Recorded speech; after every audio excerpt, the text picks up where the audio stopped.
Ok, an bɛ segin ka na se an terikɛ ma n'o ye Aziz Traoré donc comme tile saba baara kɔni o kɔni kuncɛtɔ don donc an b'a ɲininka tile saba baara kɔnɔna na i ye mun faamu a kɔnɔna na. Ne yɛrɛ b'a minɛ. Bon, an bɛ bɛɛ fɔ fɔlɔ an y'a fɔ cogo min na o don ni baara minnu kɛra kunun ni kunasini bon u bɛ ka olu de ɲɛfɔ bi bon an yɛrɛ bɛ min kalela kosɛbɛ n'o ye an ka langue ye n'o de ko yɛrɛ point yɛrɛ ye bon hali sisan Abubakar Sidiki Fɔnba bɔra ka segin a kan n'o ye ka sariya la n'an ka kanw na bon mɔgɔ caman ye a kuma fɔ donc ni sariya kura fana kɛra sigifɛn ye a bɛ falen o fana kɔnɔ walima ni min fana kan ka kɛ kan kɔni bɛ na ta voilà o kuma de bɛ yen k'a fɔ ou bien ni ɲininkali b'olu yɛrɛ fɛ. Oui, bon, ɲininkali bɛ yen nɔ. An y'a ye sisan i suivilen don très bien même Facebook sanfɛ mɔgɔ caman b'i invité plateau sanfɛ i ye papier caman fɔ k'i ye ka papier dilan ka bila yɔrɔ caman na e bɛ se ka mun fɔ an ɲɛna bi Aziz ko yɛrɛ kan. Oh mais kan ko la. non n'i ye bamanankan dɔrɔn ta a bɛ kɛ mankan ye quoi o de la u b'a fɔ ko tubabu ninnu bɛ siya wolomali ni fɛnw kɛ o bɛ Mali yɛrɛ de kɔnɔ yan nɔ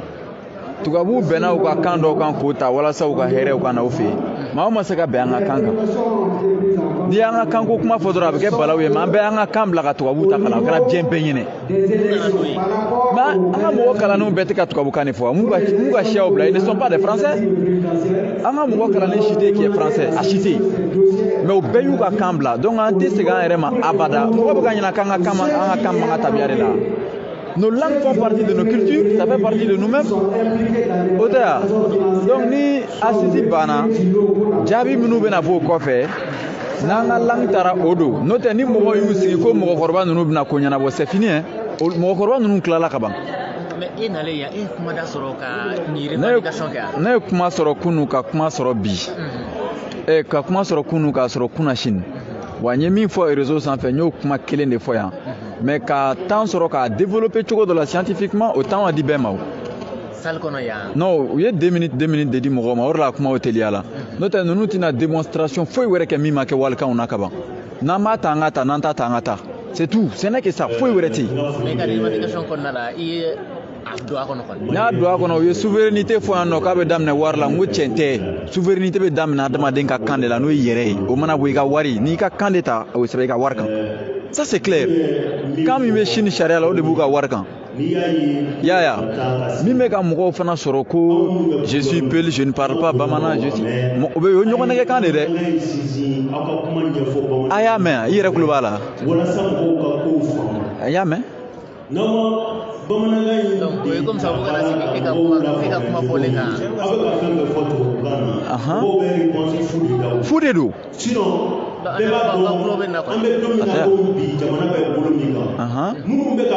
bon n'a nana bamanankan na an bɛ bɔ francophonie na.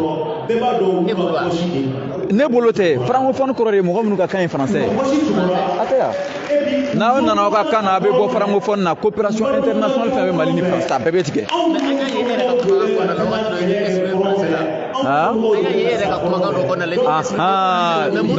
non ko yɔrɔ ɲɛfɔ effectivement kunu ne ye interview min kɛ mɔgɔ dɔ ko k'i yɛrɛ bɛ ka français mun fɔ i ka ko la quoi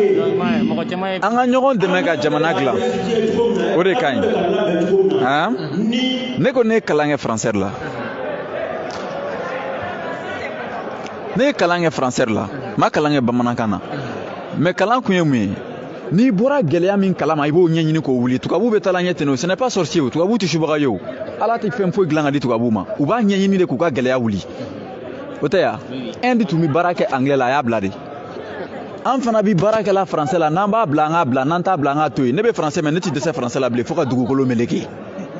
n'u ko ko retard jamana minnu bɛ baara kɛ la n'u ka kan ye an n'olu jɔn avancé len don tellement que Mali mɛnna sɛgɛ la hali Mali t'a taa ɲɛ sira dɔ bilen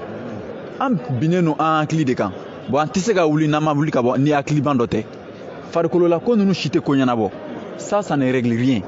ni transition ni Aziz banna jaabi min bɛna bɔ o kɔfɛ an b'o kalama ne ka kuma français la dɔwɛrɛ tɛ n ye kalan k'a la a tɛ bali ka bila j'ai dit ça à tout le monde n y'a fɔ bɛɛ ye an ka français kɛ langue vivante ye a kana kɛ officiel ye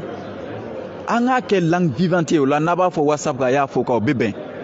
n ko Rwanda bɛ journal kɛ français la mais Rwanda ka langue officielle fɔlɔ ye Kini Rwanda de ye a b'an bɔ France ka contrôle de kɔrɔ coopération Mali russe a tɛ san sɔrɔ k'an to France ka sira kan an ye colonie française de ye donc Mali bɛ i n'a fɔ Faransi dɔ quoi an ye Faransi dɔ de ye an ka mun bɛ se ka kɛ ka Faransi dan ninnu bɛ ka fɛn fɛn fɔ ta insécurité tɛ yan mɔgɔ minnu kan ka sécuriser u t'u ka sariya la bon n'i tɛ sariya la i tɛ sécuriser n'i tɛ sariya la i tɛ kalan sɔrɔ mɔgɔ minnu don bɛ kalan kɛ kɔ ka o jɔn ye minnu bɛ Mali sariya la n'u bɛ tubabukan mɛn I understand French I understand English I can speak in Japanese. Ça veut dire que nous ne sommes pas là pour faire la promotion de la langue française. N'an bɛ yan jamana ko la an ka jamanadenw lakodɔn n'u ka kan ye bɛɛ tɔgɔ tɛ sɛbɛn Mali sariya la dɛ 20 millions bɛɛ tɔgɔ tɛ sɛbɛn aw ka kan de bɛ lakodɔn n'a ma lakodɔn an bɛ fu la c'est tout retard ti gɛn ka minɛ. Ok d'accord merci. D'accord mais an tilala ka bi kɛnɛ kan thématique minnu bɛ ka kɛ e yɛrɛ hakilina ye jumɛn ye a thématique ninnu kɔnɔna la. mais dɔ fara transition kan politique. n bɛ na min f'i ye ni kuma diyara n da ne bɛ wagati ko maîtriser ka tɛmɛ hali Assimi kan je maîtrise le temps plus que Assimi olu bɛ ka wagati ko kuma min fɔ jamana kuturu wari bɛ falen tile saba 3 jours ça c'est possible ka langue officielle falen c'est un travail de 2 ou 3 minutes k'a sɛbɛn dɔrɔn a banna an ma hakili de kan a sɛbɛnlen filɛ nin ye Mali kura sɛbɛnlen don bamanankan de la n'an m'a falen an ka falen n'an t'a falen an ka to yen walayi.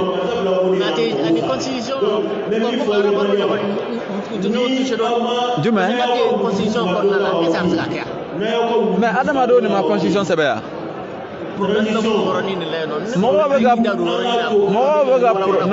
mɔgɔ min y'a sɛbɛn a man kan an k'olu tigi an t'olu jalaki fili de kɛra n'an bɛ ni bɛn kɛra kan ko ka sariya kura sigi an ka kan ka don u y'a fɔ yan nɔ dɔ tilala k'a fɔ a yɛrɛ y'a mɛn donc o kɔrɔ ye kuma in mɛnna.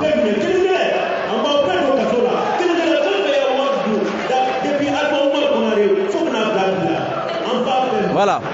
problème foyi tɛ constitution sɛbɛnni na n'an nana an ka kan na an b'a sɛbɛn ni phonétique ye o la taalen ɲɛfɛ an bolo bɛ digi ngo sɛbɛnni na n'o ma kɛ an ka hɛrɛ k'an yɛrɛ kan walayi ninnu bɛ ka insécurité min ni mun fɔ yan nɔ mun nana ni insécurité on explique les effets quoi les problèmes an ka cause ɲɛfɔ kun jumɛn de nana n'a ye kun jumɛn de aw sen kɔnɔ yan nɔ bi refondation ko tɛ yan bon o kɔrɔ ye refondation ko ka kɔrɔ n'aw ka jan nali ye o de y'aw nakun ye o tɛ yan kun jumɛn nana ni insécurité ye mɔgɔw ko kun ɲini k'o dɔn kɛ maliyɛn minnu bɛ ka faga min faga ye ko sɛ hali sini an t'an ka sariya la donc an tɛ jate diɲɛ kɔnɔ an tɛ jate rwandaw ye ɲɔgɔn fagali dabila cogo di u bɛ ka problème de ɲɛfɔ ko ka proposition fɔ u bɛ problème ɲɛfɔ la n bɛ Mali mɔgɔ kalannen fanba limite dɔn u dan ye min ye n b'a dɔn bon ni an y'an sigi k'u bɛ Mali mara u ti Mali la taa yɔrɔ si walayi walayi mɔgɔ min binnen hakilina ɲuman tɛ sɔrɔ dibila mɔgɔ la fo n'Ala y'i dɛmɛ u bɛ tubabukan de mɛn kuma bɛɛ filɛ nin fo tubabukan n bɛ min fɔ jeunes ye quoi jeunes bɛ fɛ k'u yɛrɛ bila mɔgɔkɔrɔba ninnu place la ka jamana lajɛ a tɛ se ka kɛ mɔgɔkɔrɔba ninnu sera bɔda la ka ban jeunes de bɛ na don carrière bɛ anw de ɲɛ ka taa anw de kan ka na san caman kɛ gouvernement kɔnɔna na o tɛ yan. mais o yɔrɔ la n y'a ye a bɛ fɔ de ko jeunes ka na ka cɛkɔrɔbaw sen na nɔ si cɛkɔrɔbaw dɔnniya minnu b'olu la ko dɔnniya transmettre denmisɛnninw na. mais cɛkɔrɔbaw ye dɔnniya sɔrɔ retard min na o bɛ fɛ denmisɛnninw fana bɛ fɛ ka dɔnniya sɔrɔ o retard la a tɛ se ka kɛ. mais ne y'a misali di yan nɔ kunun san 12 ko n'i ye jikala ni jisuma ɲagami k'a bɛ kɛ ji wɔlɔkɔlen ye terminal mais n'an ka kan o notion bɛ jigin ka na duguma donc an bɛ dɔnniya sɔrɔ joona. fili min ye mɔgɔkɔrɔbaw sɔrɔ an b'an ka don fili kɔnɔ fili de y'u sɔrɔ Modibo ye fili kɛ Ahmed Sékou Touré ye fili kɛ Thomas ye fili kɛ c'est tout Assimi b'o fili kelen kɔnɔ mais n'Ala sɔnna ni sariya in falenna ni langue dɔrɔn ka falen dɔrɔn an b'a lajɛ sisan maliyɛnw bɛna kɛ cogoya min na langue dɔrɔn u bɛ ka fɛn fɛn fɔ tan ni langue falenna o bɛɛ bɛ yɛlɛma sɛbɛn ye. mais appel jumɛn bɛ bolo ka lase maliyɛnw ma sisan. mais ni appel la fɛngɛlen don u ka Mali problème lamɛnni dabila